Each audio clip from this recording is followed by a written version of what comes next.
We had just moved to the GE building. I had put 2 cameras on the roof of the GE building just to have a little different look for bumpers and intro shots. And those were the only 2 cameras that could see the World Trade Center. And about 10 minutes to 9, my AD pointed to a monitor that was right in the deck, and I looked down, and it was one of the cameras had been swung over to what had happened. One of the video guys who controls that camera had heard something and swung it over, and I could see this hole in the building. And I must admit, my first reaction was, oh my God, some stupid single-engine plane, some private plane got disoriented and flew into the building, and that means we're going to have to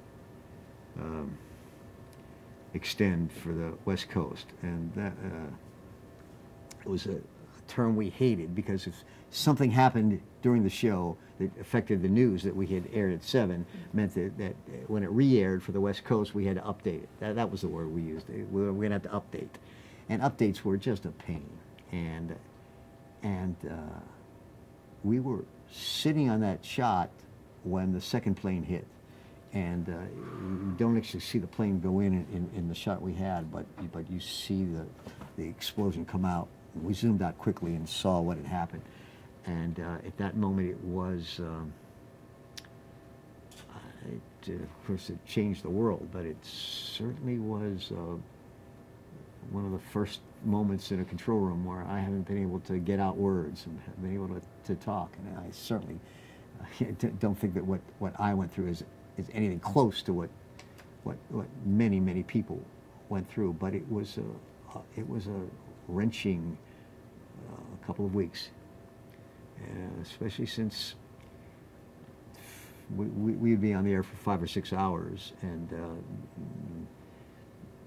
people I couldn't turn off the set, you know, and we interviewed kids who had lost dads, and it was wrenching. And as many years as you had been in the business and had been covering news, it was not like anything? Nothing like that. And it was in our hometown, and you could, silver sparkles in the air, you could smell the fuel, and sirens were nonstop, and many of us rushed to give blood, and there was no need for blood, actually.